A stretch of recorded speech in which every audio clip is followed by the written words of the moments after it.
Now it's time for Lefties Losing It, and let's check in with CNN. They're trying hard to cope with the reality that the man they and the left has branded as some sort of modern-day Hitler is actually hugely popular in the only Jewish state.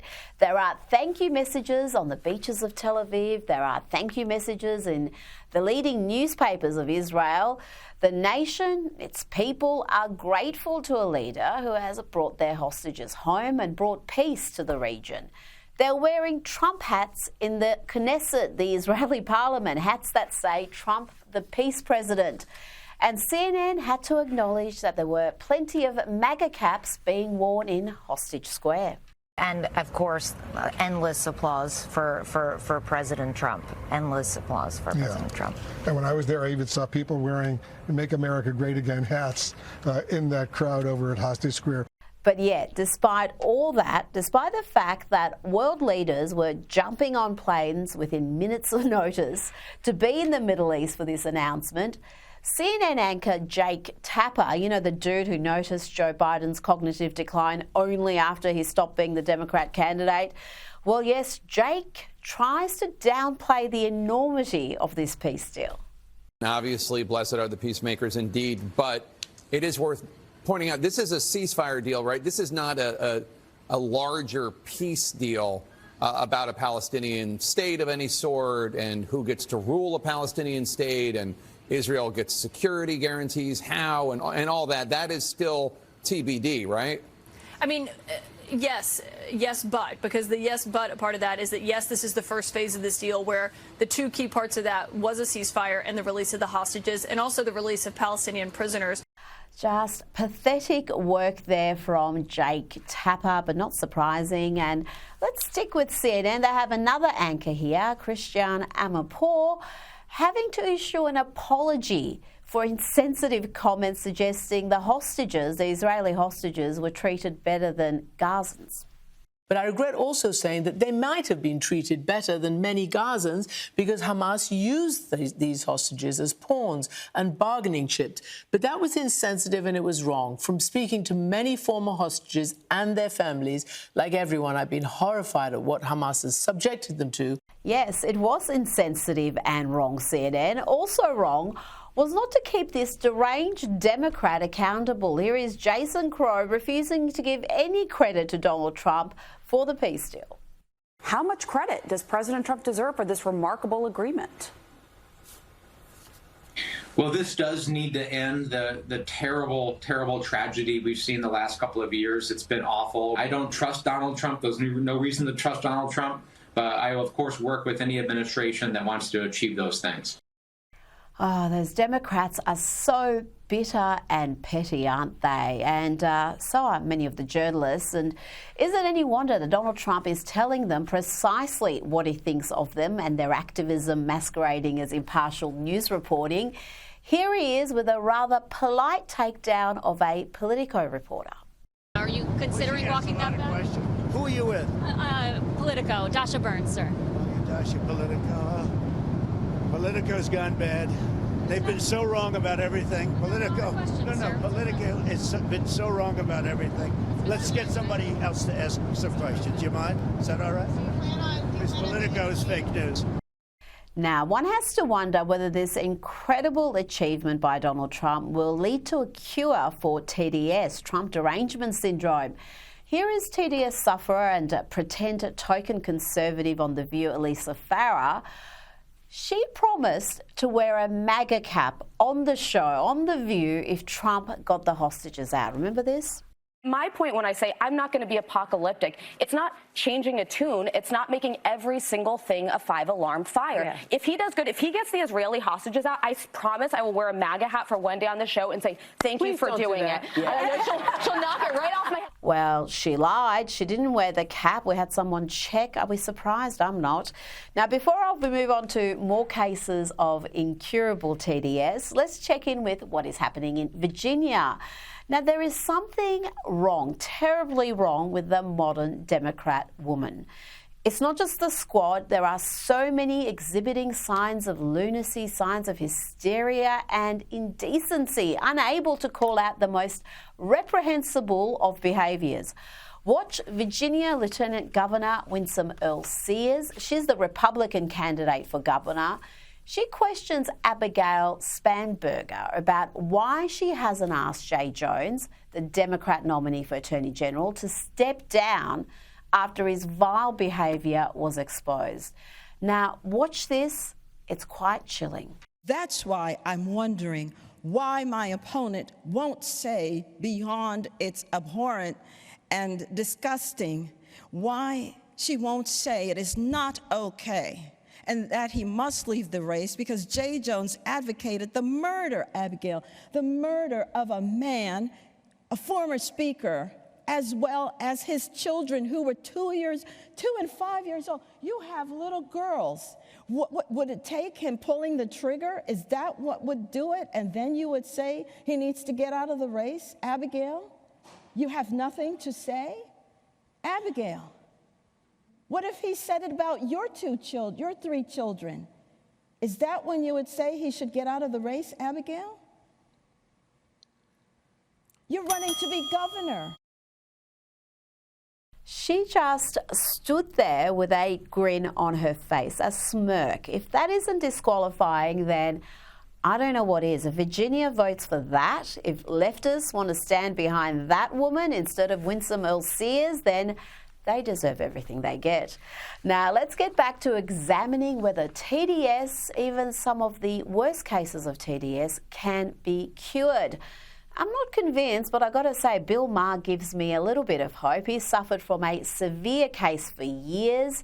Yes, Bill Maher, despite being occasionally sensible, suffered from stage 4 TDS and did everything in his power to ensure Donald Trump would not be re-elected. He was right there with loony Robert De Niro spewing absolute craziness. If he wins the election, you won't be on the show anymore. He'll come looking for me. There'll be things that happen that none of us can imagine. That's what happens in that kind of a dictatorship, which is what he says. Let's believe him. Take him at his word. I did from the beginning. Yeah. I mean, I said from the very beginning, this guy is never going to concede power, and he still hasn't. No. He still hasn't. He still admitted he lost the last election, and he advertises that he will go on. But Bill Maher's had a recovery, somewhat of a recovery that was turbocharged when Kid Rock organised a dinner with the president. Now he is singing his praises and trying to make other TDS sufferers see sense. Here he is with Hollywood actor William H. Macy. You cannot ever deny success. You just have to give your respect, even if it's not your thing. Have the humility to give it up for enormous success on any level. I agree. Trump, not my choice, didn't vote for him, but somehow, a lot of people did. And he's... I can't deny the success. I can't either. Yeah. Yes, he is the President, William H. Macy, and you've certainly come a long way from the days when you were having little tantrums about Donald Trump, telling anyone who would listen how much you loathe the president. You even used your Screen Actors Guild Award to smash Trump.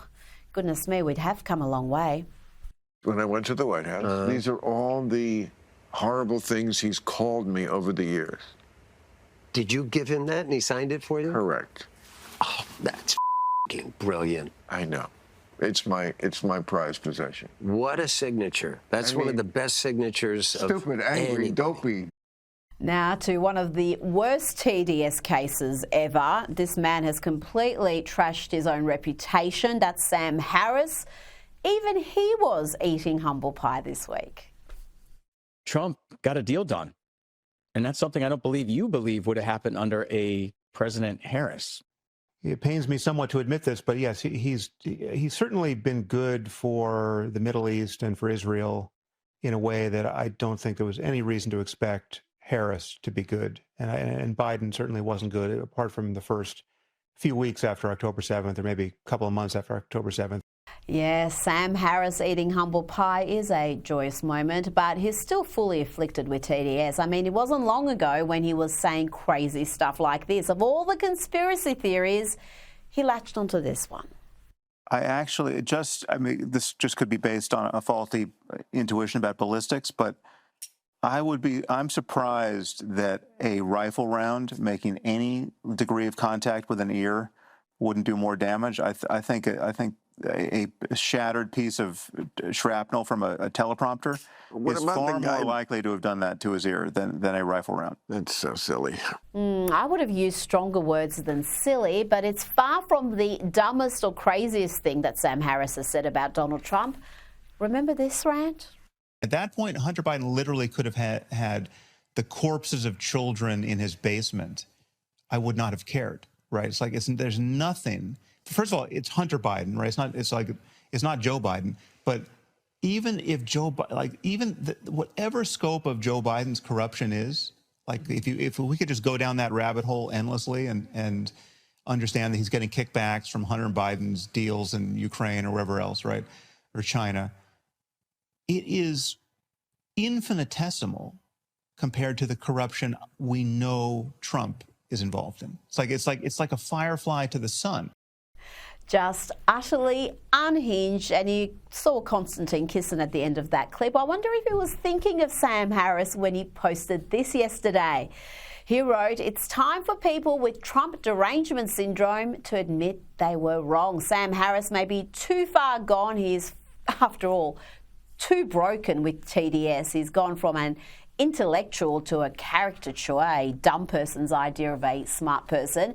But there is hope for others, including actress Frances Barber, who posted this on X. She said, I had TDS and I'm now eating my words. Bravo, Frances. Well, thank God for that. A woman who most certainly does not have TDS is the 2025 Nobel Peace Prize winner, Maria Corina Machado. Now, we all know why Trump didn't get the award. It had nothing to do with deadlines. He should have got it in his first term for the Abraham Accords. But this year's winner dedicated the award to the president. This is a gracious woman. Hopefully, she'll be the next president of Venezuela. And they decided to dedicate it to President Trump because he deserves it.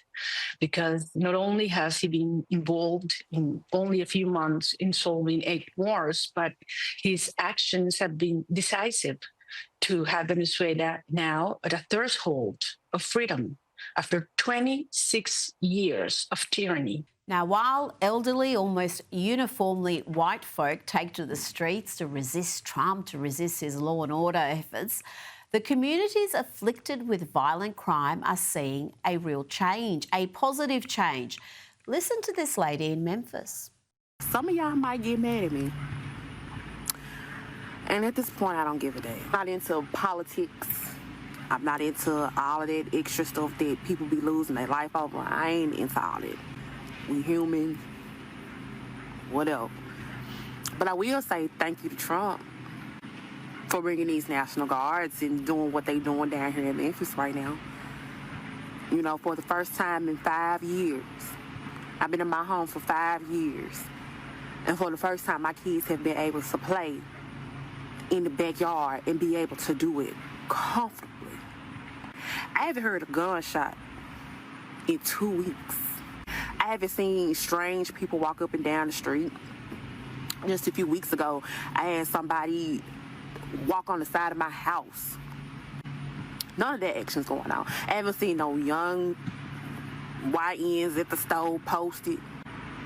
I haven't seen an Infinity fly past me in weeks. I'm sitting on my porch right now, and I'm watching kids outside playing. People outside walking with their kids, stuff I ain't never seen before living in my neighborhood. But all because we feel safe. People outside walking with their kids. She's never seen that before in her neighbourhood. Think about that. And she's not alone. People have seen an immediate impact. The criminals are scared. The law-abiding folk are out reclaiming their neighbourhoods. All I want to say is, Trump, you're doing your big thing, man. We got the kids back outside on their bikes. The lawnmower's back going. The dog's back barking. Memphis is looking real good out here, man. Hey, man, you did your big one, man. Appreciate you for helping cleaning up Memphis. Fool, I ain't even gonna care when I say this, bruh. But since they brought the National Guard down to Memphis, I ain't heard no screeching tires out late at night. I ain't heard no gunshots. Let's bring in Sky News contributor Kosha Gator. Kosha, we will speak about the momentous events in the Middle East shortly, but there is little doubt domestically Donald Trump's policies are having real impact, particularly when it comes to law and order, but they are still controversial policies, aren't they? They are getting a lot of heat from the media, from the activist class. Do you think he's going to continue this? Because he is paying a high price for implementing these policies. He is, but I think he will because it strikes the heart of his agenda, whether it's getting the illegals out, that is his signature issue, and then not a byproduct, but sort of a ripple effect of that is also just restoring law and order in general, and that is so core to what he stands for. He knows the people support it. And as for the media or those protesters who, as you say, are mostly white, mostly not always boomers, like they seem to be elderly people, they are protesting. They will till the bitter end because it's a luxury belief for them to say things like, we don't want uniformed troops militarizing American cities, and like all those portrayals that are incorrect that they try to portray, that we're turning America into some sort of like military zone. They can afford to do that because they don't have to live with the consequences, like that lady, like those two gentlemen that you played, who can't even have their kids play in the backyard without fear of crossfire from gunshot wounds. So it's quite incredible, and they'll continue to do that. But I think as the ground support from the grassroots and more of those things come out, it's going to be harder and harder for them to continue those protests. I mean, it's just astonishing that you've got someone who's never seen kids playing in the streets the whole time she's lived in that neighbourhood, who's not sat on her own porch feeling relaxed. In America, which is so sad. And the homicide rate is 20, 30, 50, even 70 per 100,000. Which is crazy in the wealthiest nation on earth, in these cities that we know, West Philly, South Chicago, et cetera, Memphis. And the shining example that we talk about all the time is El Salvador, which was in that same range, and in less than 5 years, it's like here now. It's less than 2 per 100,000 homicides. So it can be done. Yep. And the question is, you just need the political will to do it. Yeah, if they can do it in El Salvador, you can achieve it in Memphis, certainly. Now, let's hear what President Donald Trump's vision is for Gaza and how it will be rebuilt. We've all agreed that supporting Gaza must be done to lift up the people themselves, but we don't want to fund anything having to do with the bloodshed, hatred, or terror, as has happened in the past. And for the same reason, we're also agreed that Gaza's reconstruction requires that it be demilitarized and that a new, honest civilian police force must be allowed to create a safe condition for the people in Gaza. Kosha, what needs to happen for this peace deal to be enduring? That is the centuries-old question, of course, that everybody wants to see. But this deal, the framework on this deal, is quite different from all the attempts, moderately successful or failed, in the past. And I think the main thing is really this coalition, cross-country and cross-religious coalition that Trump and his team put together, where you are going to have the financing come through from the Saudis, Emiratis, the Qataris. They have unlimited money, and that's sort of a pipeline that they're going to put in there in exchange for interests, their interests being served, and that's different than how it was done before. You'll have the Turks, who have the most advanced military in the region, providing security guarantees, at least initially, until that civilian police force is trained up and accepted. So that's something different, and it sort of rebalances, I think, with Israel versus the Arab countries who kind of have a seat at the table this time. And then the third thing is this redevelopment, and that's what everybody's waiting for. That's why all those nations, leaders were there from Europe and Canada and elsewhere for this peace board and getting a piece of it in some way where there's a little bit of skin in the game, and actual development, schools and hospitals and property and things like that, that's worth protecting and saving and sort of re-franchising the 2 million Palestinians that are going to stay there and be beneficiaries of that. I think those elements are different, and there's a lot of wood to chop in terms of implementing it. But if they implement that framework and that strategy, then it feels like the building blocks are different from years past, millennia past, and hopefully that's the formula for something that endures. And it's fantastic for the US because not only do you have that cross-country coalition and the funding coming from a lot of those Arab nations, which means the American taxpayer isn't picking up the bill because this is something about America first. A lot of people thought Donald Trump is not living up to his America first promise, but he is, because by securing these peace deals, he is putting together the backdrop where it is not going to fall on the Americans to carry the load. He did pay that price with his base, with the Iran bombing and all those things, short-lived, but first and foremost, boots on the ground. Yeah. We're very scarred from 20 years of those adventures in the Middle East, don't want that. And then secondly, the taxpayer and the funding. So pulling this together, you're absolutely right, on both levels, economic and military, being sort of the coordinator, being the chairman of the Board of Peace, like that's good. And our tax dollars and our troops not being in there is even better. So that, I think, is a big change, and hopefully that means it'll be enduring. Now, the input of the Arab world, indeed the Muslim world, you've got countries like Indonesia having input into this peace deal. How important is that? And it seems that Iran is completely isolated here. Yes. It is interesting because the divide of trust between the Israeli side for years and years and centuries and ostensibly the other side has been too wide. And it is difficult for someone like America that has historically been very pro-Israel and still is its strongest ally, coming in and playing that mediation role, rather than that sort of being the coordinator and letting these other sides bridge that divide is helpful. And having Muslim nations, Indonesia is one of the largest by population, though it's not in the Middle East, does provide a little bit more skin in the game and maybe acceptance and trust building for the Palestinians and whatever government, forms coming out of this. So it feels like it's better to have people that are actually either religiously attached to that region or geographically attached or both have more skin in the game rather than everything being directed by Big Brother America. That just hasn't worked very well, and the American people don't want that. Now, let's have a look at some of the interactions President Donald Trump had with the world leaders. He almost forgot Keir Starmer was even there, the man who has done really nothing to help this peace deal. Watch this awkward moment. Where's the United Kingdom? Where's my friend? Come here. Is everything going good? Very good. That's very nice that you're here.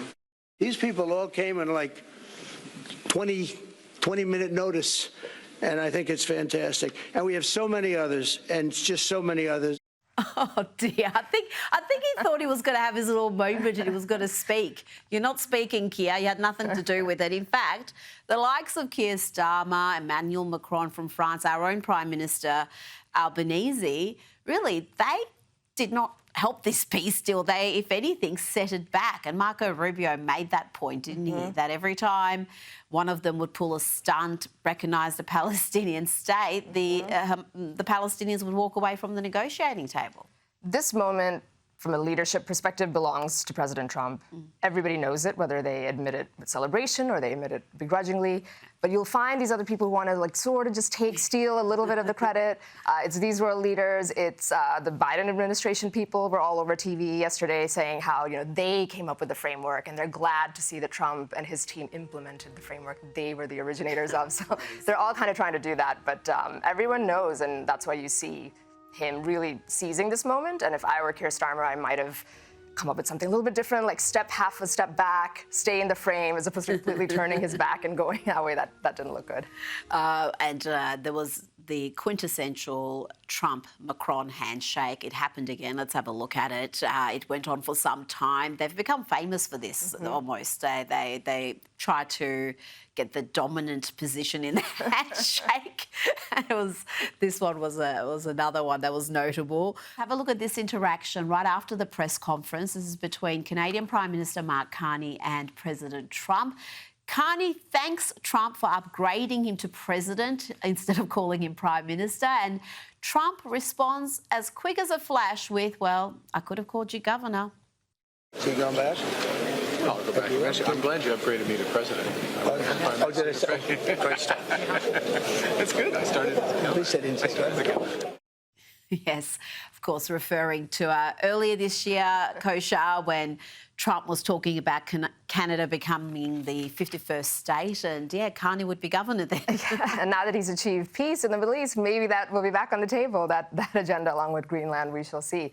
But it's funny because Americans, the word prime minister isn't as natural in the vocabulary, so he slipped out president. Carney made a joke, and it was really funny how he is quick. And he was like, hey, quick as a flash, he came back with, I could have called you governor, so just be happy you got president instead of prime minister. That peace deal, that trade deal is still underway, isn't it? So, and Trump has spoken about this, about how he's using those tariffs, those trade deals to end wars and to get buy-in from different countries to do what America wants them to do. And I think, again, that's something that the Trump administration doesn't get credit for. There's more that goes into this than just saying we're going to have tariffs and we're going to raise X billion dollars per year from tariffs. Yep. It's a real negotiating tool. It is, and it's his favorite tool because it's not the military. He really does hate war and wants to avoid U.S. troops on the ground as much as possible, which is a departure from previous administrations from both sides of the aisle. And tariffs is something he loves. He's being sued by it domestically. There is that case still making its way up to the Supreme Court saying you don't have the power to exercise tariffs, which is crazy when you think about it, because he has been using it, and he reportedly did use it even here, like bringing those Arab nations to the table back, as we were just discussing. Reportedly, a big part of that was actually offering greater trade deals, not necessarily tariffs, but more incentives, financial incentives to invest in the U.S. He did that big trip in the Middle East a few months ago. It's all linked. It's all linked. All linked. You want to be in the good graces of the U.S. and get access to the most desirable consumer market in the world. And in exchange, if you're Canada and Mexico, stop the fentanyl. If you're the Middle East, come to the table and help secure peace. And on it goes. China is, of course, the tricky one, but that's another story for another day. Yep. Now, Donald Trump features on Time magazine's front cover.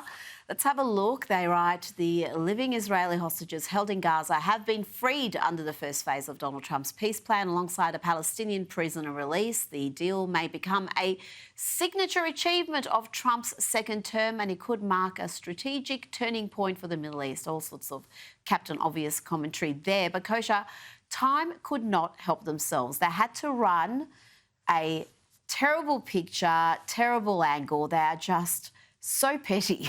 They just couldn't say, okay, we're going to put him on the front page and it's going to be a complimentary story for once. He's going to be on the front cover. No, they had to put the most hideous photo they could find. And I have to imagine he's very unhappy about that because he's somebody who's very, conscious of image. And he's put out some amazing, iconic pictures, thankfully. That this one is not as important as it would have been pre-social media. He's got the fight photo. He's got the mug shot. He's got beautiful inauguration photos. But it is petty. You could say that they at least were one step better than the Nobel Committee, who wouldn't even deign to award him the prize. At least these guys gave him the cover. But yes, I don't think it's a coincidence that they chose that very unflattering photo. Kosha Gator, thank you for your time. Pleasure. Now, you know you're winning when Saturday Night Live tries to mock you, but just ends up making you look cooler. Here is SNL recreating Pam Bondi testifying before the Senate Judiciary Committee. You say that the troops are there to protect ICE facilities, but why is ICE there in the first place? I don't know. You'll have to ask Homeland Security Director Kristi Noem. Well, she isn't here. What if she is, though?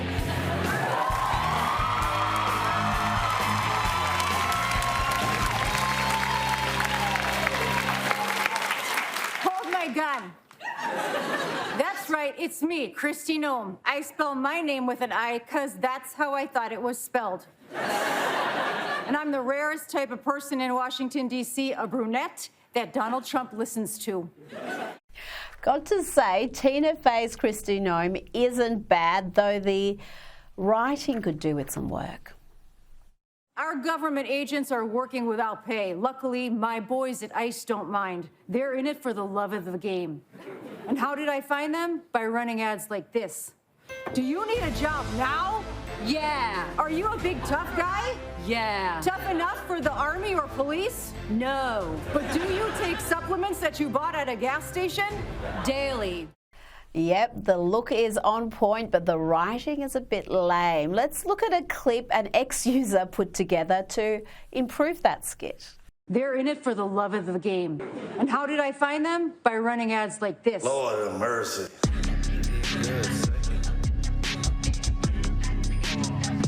If I put this one a problem, I can't help but solve it. What's on my headache, but for my target. Extra retarded, should have been about it. Think out like I'm Calvin, cause I piss on them regardless. 2 perks I just started, 4 perks feeling gorgeous. Joining me now is comedian and host of Primetime with Alex Stein on Blaze TV. Alex, the culture is changing. Saturday Night Live might even become funny again. Well, I mean, Rita, look what they had to do. They had to go back to Amy Poehler and Tina Fey. And you know, even though they are liberal, those two are very talented, especially Tina Fey. I used to love her show 30 Rock. And I thought the impression was funny. And to be honest, you know, the gun stuff looks really cool. If they really wanted to make fun of Pam Bondi, they just should have talked about the Epstein files, because we have not forgot about that, Pam Bondi. We want more transparency when it comes to those Epstein files. Well, this is what I love about you, Alex. You may be conservative, but you absolutely hold conservatives to account if they don't live up to your expectations. And you've done that with Pam Bondi all along. Do you still think that there is more information about the Epstein files that we should have access to that they haven't released? Or is it just going to compromise, I don't know, the intelligence agencies, or for whatever reason they're not being more forthcoming?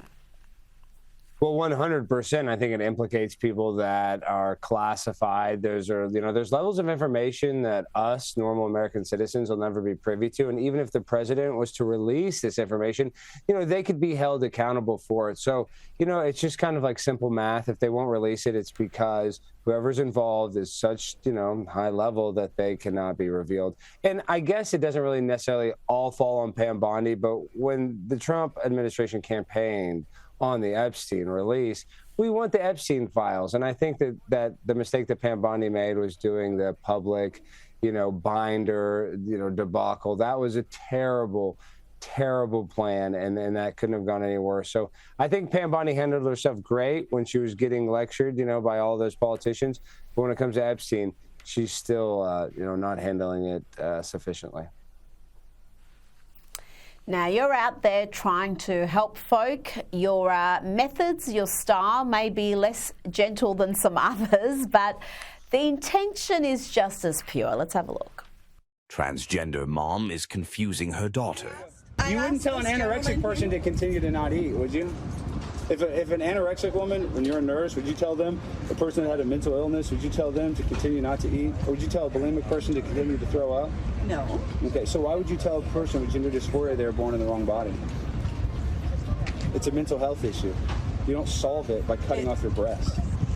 Alex, what would you say to someone who'd say that is not helpful, that you are being too judgmental, you are being too harsh in how you're trying to convince that mother in that instance that the road she's set her child on is not the right one?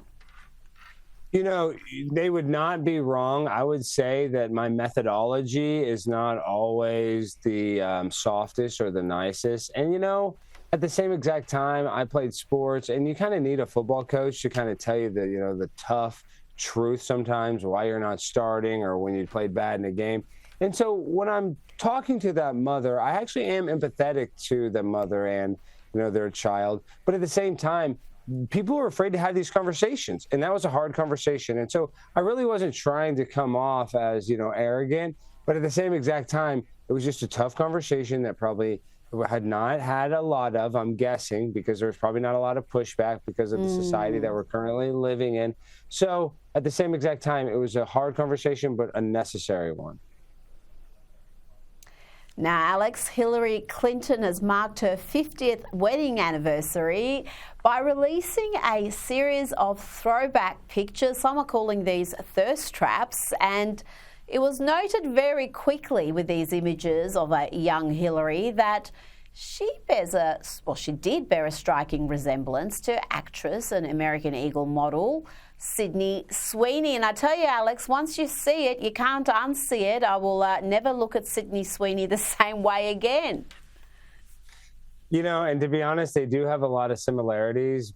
But I think who got the short end of the stick was Chelsea Clinton out of all this. I mean, no offense to Chelsea, but ever since that her parents were, you know, her dad was president, everybody always used to tease Chelsea, probably a lot of that unfairly.